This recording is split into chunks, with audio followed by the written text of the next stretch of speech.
पारेगावात स्वच्छता अभियानातून सेवाभाव मंगळवारी रंगणार भव्य निरंकारित सत्संग सोहळा। सेवा हीच ईश्वर भक्ती हा संदेश उराशी बाळगून वार्षिक निरंकारित सत्संग सोहळ्याचं औचित्य साधून पारेगावमध्ये संत निरंकारी चॅरिटेबल फाउंडेशन तर्फे भव्य स्वच्छता अभियान राबवण्यात आलं। या अभियानातून सुमारे 2 टन कचरा गोळा करून परिसराचा कायापालट करण्यात आला। सकाळी 10 वाजता सद्गुरूंच्या नामस्मरणाने अभियानाची सुरुवात करण्यात आली।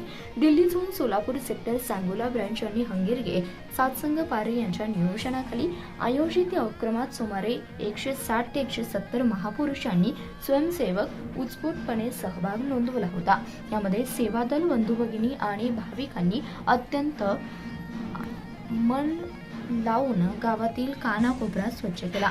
असे शिस्तबद्ध आणि निस्वार्थ कार्य फक्त निरंकारी मिशनच करू शकते, अशा शब्दात गावातील ज्येष्ठ नागरिकांनी आणि दुकानदारांनी या कार्याचं कौतुक केलं। या अभियानासाठी गावातील अजिमाजी पदाधिकारी व नेते मंडळींनी मोलाचे सहकार्य केले। याबद्दल सत्संग पारे यांच्या वतीने सर्व सहकाऱ्यांचा आभार मानण्यात आला।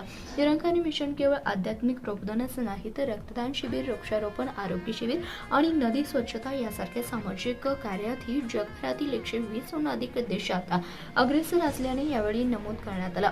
स्वच्छता अभियानानंतर आता पारे नगरी सद्गुरूच्या विचारांची नाहून निघाल्यास सज्ज झाली आहे। दिनांक मंगळवार 17 फेब्रुवारी 2026 रोजी सायंकाळी 6:30 वाजता छत्रपती शिवाजी महाराज चौक पारे येथे परम आदरणीय नवनाथ शेलारजी ब्रह्मज्ञान परिचारक सातारा झोन या सोहळ्यासाठी सांगोला जत मंगळवेढा आणि आटपाडी परिसरातील सर्व भाविकांनी, नागरिकांनी आणि मित्रमंडळींनी वेळेत उपस्थित राहून सद्गुरूंचा आशीर्वाद प्राप्त करावा असे आवाहन दास केदार साळुंखे व पारे सत्संग यांच्या वतीने करण्यात आले।